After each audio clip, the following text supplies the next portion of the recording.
다윗은 막내라 장성한 세 사람은 사울을 따랐고 왕래하며 베들레헴에서 그의 아버지의 양을 칠 때에 그 블레셋 사람이 40일을 조속으로 나와서 몸을 나타내었더라. 이새가 그의 아들 다윗에게 이르되 지금 내 형들을 위하여 이 볶은 곡식 한 에바와 이 떡 10덩이를 가지고 진영으로 속히 가서 내 형들에게 주고 이 치즈 10덩이를 가져다가 그들의 천부장에게 주고 네 형들의 안부를 살피고 증표를 가져오라. 그때 사울과 그들과 이스라엘 모든 사람들은 엘라 골짜기에서 블레셋 사람들과 싸우는 중이더라.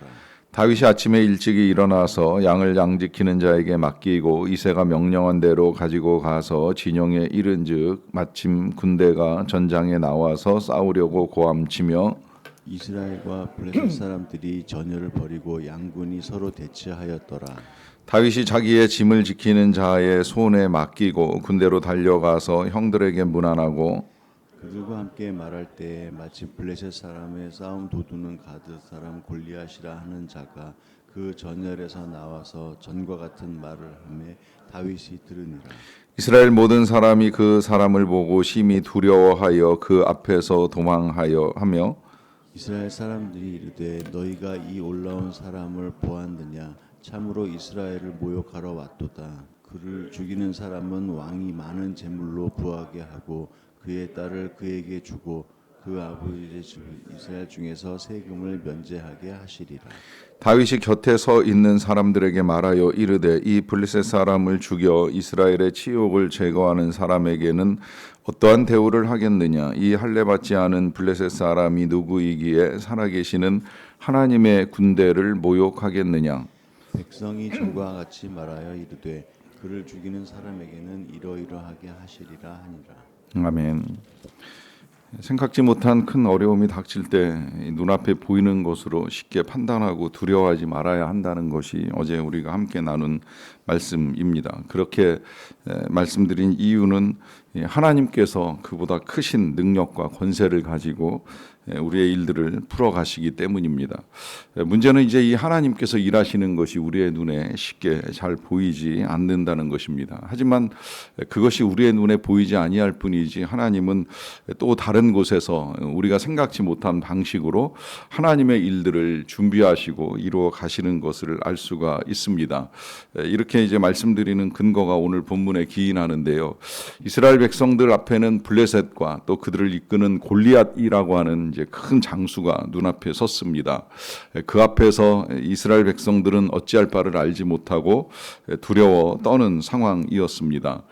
그런 이스라엘 백성들이 어려움을 겪을 때에 하나님께서는 지금 이제 이 다윗의 동네에서 이제 다윗을 준비하시는 것을 오늘 본문이 보여주는데요.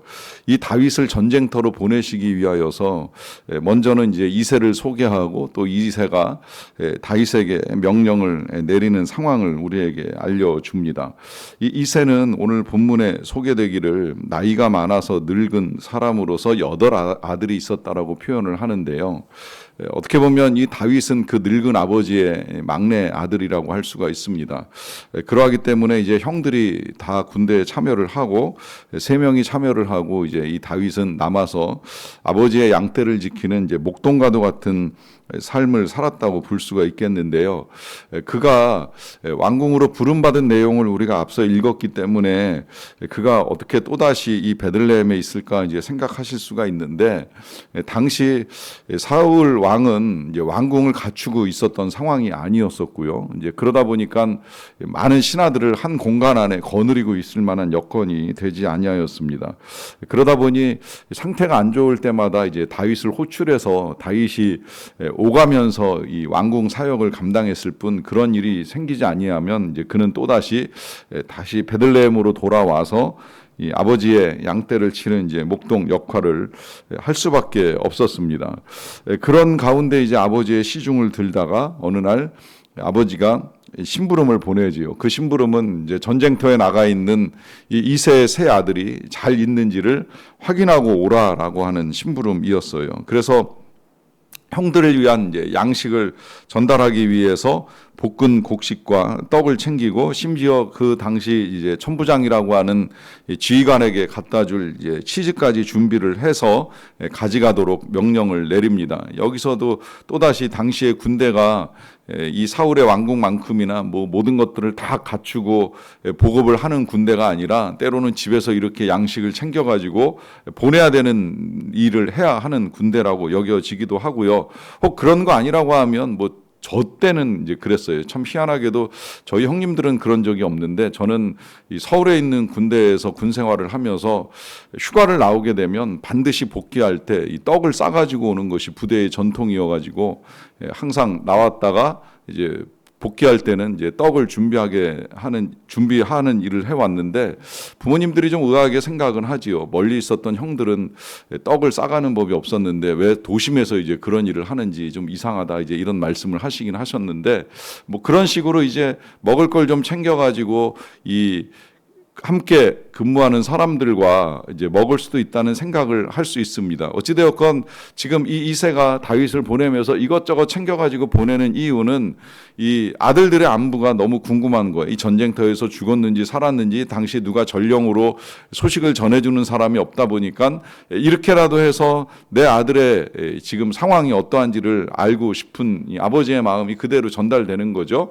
그런데 그와 같이 이 아들을 보내는데 심지어 이새가 어떤 명령까지 내리냐면 가서 형들이 잘 있는지를 확인하고 돌아올 때는 증표를 가지고 오라라고 하는 이제 명령까지 내리는 거예요. 이 증표를 가져오라라고 하는 것은 형들이 살아있는 증거, 그것이 무엇이 되었든지 간에 확실하게 좀 전해줄 수 있는 뭔가가 있었으면 좋겠다라고 하는 요청인데 어떻게 보면 이 아버지 이새가 이제 다윗을 보내면서 다윗을 믿지 못한 건 아닌가 하는 생각이 드는 내용인 거예요. 실은 생각해 보면 다윗이 그야말로 그냥 평범한 소년에 불과했다라고 하면 아버지의 명령에 따라 전쟁터에 찾아가는 거, 찾아가서 형들을 만나는 거, 만나가지고 돌아오는 게 어떻게 보면 되게 이제 위험할 수도 있고 귀찮을 수도 있는 일이거든요. 정말 요새 우리 젊은 친구들한테 이런 심부름 시킬 수 있을까 하는 일들이잖아요. 그러니까 이 아버지는 아들을 보내면서 가서 확실하게 뭐 죽었다면 형들의 옷을 가져오든지 뭐 살아있다면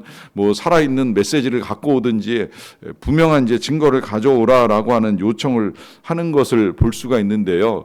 그만큼 다윗은 이 아버지가 보기에는 연약한 한 막내 아들에 불과할 수도 있었다라고 하는 것입니다. 여기까지도 어떻게 보면 사람의 시각이고 부모의 눈으로 보는 자녀의 모습일 수도 있다라고 하는 것입니다.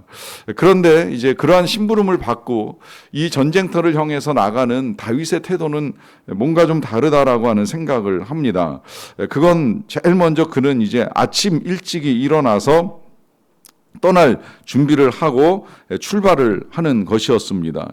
이 아침 일찍 일어난다라고 하는 것이 귀하게 여겨지는 건 그가 게으르지 않았다라고 하는 것이죠. 만약에 정말 이 일을 귀찮게 여기거나 불편하게 생각을 했으면 뭐 어차피 이제 오늘은 양떼를 몰고 나갈 일도 없으니까 뭐 잘만큼 자고 일어나서 이제 가겠다 이런 생각을 할지 모르겠지만 그는 아버지의 뜻을 받들어서 일찌감치 일어나서 길을 연다라고 하는 것이 이제 귀한 태도입니다.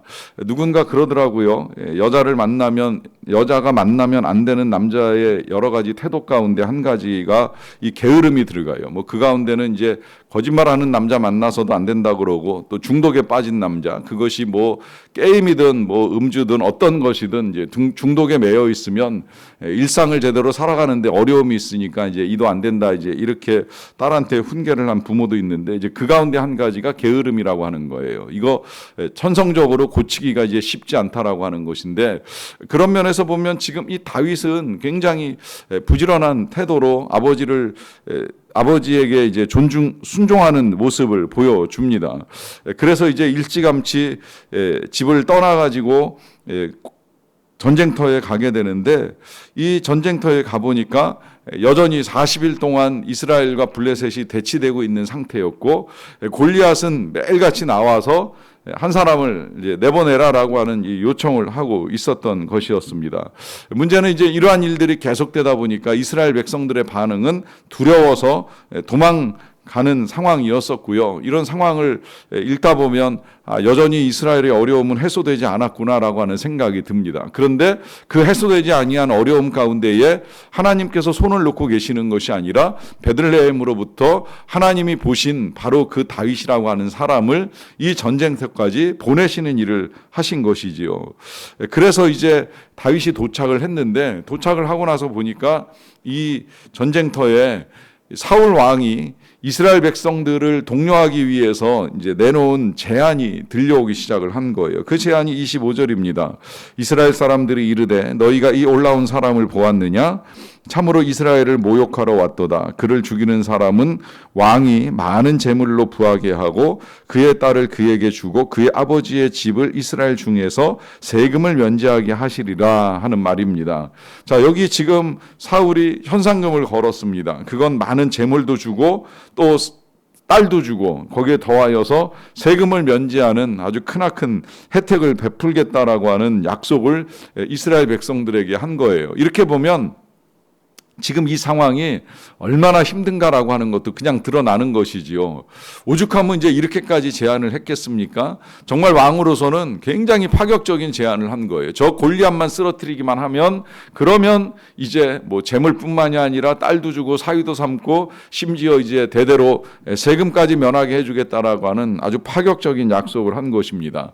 자, 이런 이야기를 얼핏 들었는지 이제 사울의 말에 대해서 다윗이 반응을 하는데요. 26절입니다.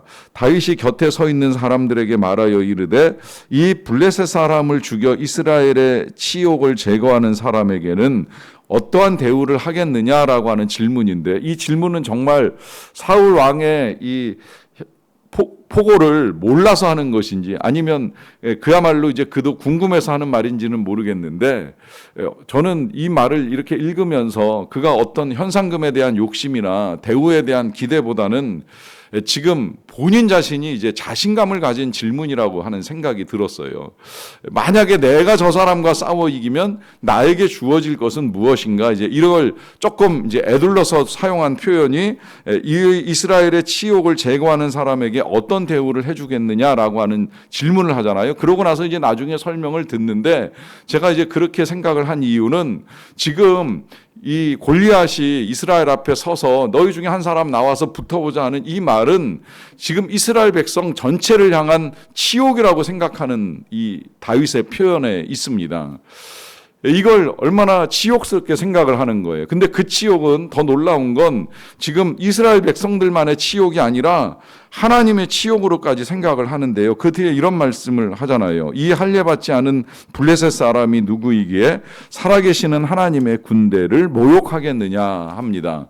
자, 여기 지금 이 다윗이 블레셋을 향하여 말하기를 이 할례받지 않은 블레셋 사람이라고 하는 표현을 사용을 합니다. 자, 이 표현은 당시 이제 이스라엘 백성들이 자신들을 일컬을 때 굉장히 자부심을 갖고 사용하는 표현인데, 우리는 할례를 받았지만 이스라엘 백성들 외에는 할례받지 않았다는 점을 굉장히 강조하지요. 이 말은 지금 이스라엘 백성들은 택함받은 하나님의 백성이라는 사실에 대한 자부심을 가지고 지금 하는 말이에요. 그렇기 때문에 이 할례받지 아니한, 다시 말하면 하나님으로부터 택함받지 아니한 백성들이 택함받은 이스라엘 백성들을 향하여 하는 이 모든 말들을 치욕으로 여깁니다. 그리고 더 나아가서 그가 누구이기에 감히 살아계시는 하나님의 군대를 모욕하겠느냐라고 하면서 지금 이 다윗의 모든 초점이 하나님께 맞춰져 있습니다. 지금 이스라엘 백성들이 겪는 어려움은 하나님이 당하는 치욕이라고 생각을 하는 것이지요. 그리고 그가 하나님을 모욕하는 이 일 앞에서 가만히 있을 수만은 없다라고 하는 생각을 가지고 지금 이제 그는 이 상황을 바꿔나갈 준비를 합니다. 자, 여기서 지금 이 다윗이 이와 같은 표현을 사용하는 이유는 분명합니다. 그것은 먼저 우리 하나님께서 살아계시다는 사실을 분명히 믿기 때문인 것이지요. 그리고 하나님께서 살아계시다라고 하는 그 사실을 믿는 믿음은 비록 골리앗이 클지라도 그 골리앗보다 크신 하나님을 보고 있다라는 사실을 고백하는 것입니다.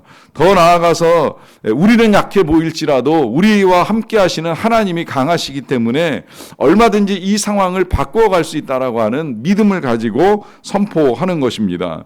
여기서 이제 우리는 우리의 믿음이 어떤 것인가 하는 것을 다시 한번 정리하게 됩니다. 그것은 믿음은 내 형편이나 내 상황만을 보는 것이 절대 아닙니다.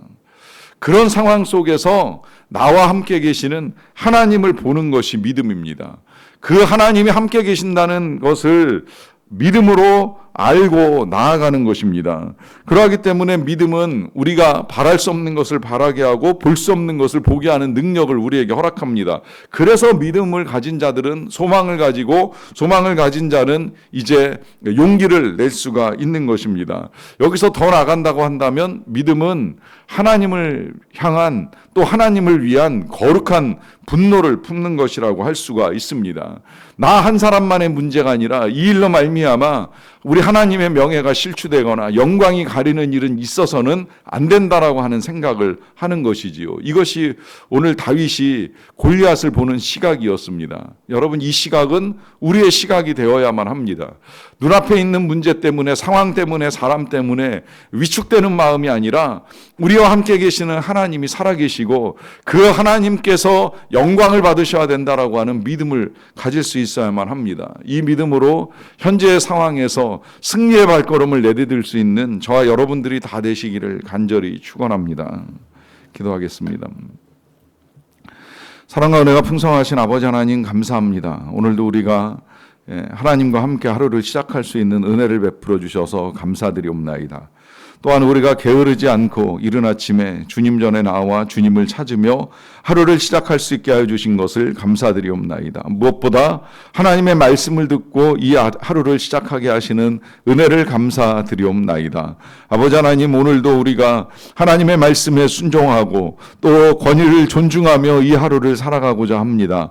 그렇게 믿음으로 한 걸음 한 걸음 내딛는 주의 백성들 가운데에 우리 하나님께서 오늘도 말씀대로 약속대로 선한 일들을 이루어 주시옵소서. 비록 더딜지라도 기다리라라고 하시는 말씀에 따라 하나님께서 일하심을 믿고 인내하며 기다리는 가운데에 우리 하나님께서 우리 가운데 허락하시는 참된 승리와 영광을 볼 수 있는 자들이 다 되게 하여 주시옵소서. 그렇게 하나님의 은혜를 기다리면서 지금도 치유를 소망합니다. 회복을 소망합니다. 또 진로를 소망합니다. 하나님이 열어주시는 길을 열어가고자 합니다. 모든 일들 가운데에 기름 부어주시고 은혜를 베풀어 주시고 역사하여 주시고 함께하여 주시옵소서. 그리하여서 참으로 하나님의 이름이 높임을 받으시는 놀라운 일들을 이루어 갈 수 있도록 도와주시기를 간절히 원합니다. 선교사님들의 상황이 어렵습니다. 여러 가지 상황이 어렵지만 하나님이 도와주실 줄로 믿사옵나이다. 그 힘든 상황 속에서도 전하고자 하는 복음을 전함으로 말미암아 많은 영혼들이 하나님께로 돌아오고 구원함을 입는 은혜의 역사들을 이루어 갈 수 있도록 하나님 함께하여 주시옵소서. 아버지 하나님, 특별히 선교사님들을 돕기 위하여 단기 선교팀이 준비되고 있습니다. 남은 기간 동안 잘 준비되게 하시고 믿음으로 달려나갈 때에 하나님이 함께하여 주시어서 안전하게 모든 사역 잘 감당하고 돌아올 수 있는 귀한 선교가 될 수 있도록 하나님 함께하여 주시옵소서. 우리나라의 여러 가지 상황이 어렵게 돌아가고 있지만 우리나라의 미래도 하나님의 손에 달린 줄로 믿고 간구하옵나니 하나님, 모든 상황들이 안정되게 하시고 평화가 지속되게 하여 주시며 경제적으로 어려움을 겪는 분들이 다시 잘 회복되는 역사를 이루어 갈 수 있도록 은혜를 내려 주시옵소서. 모든 일들을 통해 우리를 다스리시는 주님께서 영광 받으시기를 간절히 원하옵고 예수님의 이름으로 기도하옵나이다. 아멘. 하늘에 계신 우리 아버지의 이름을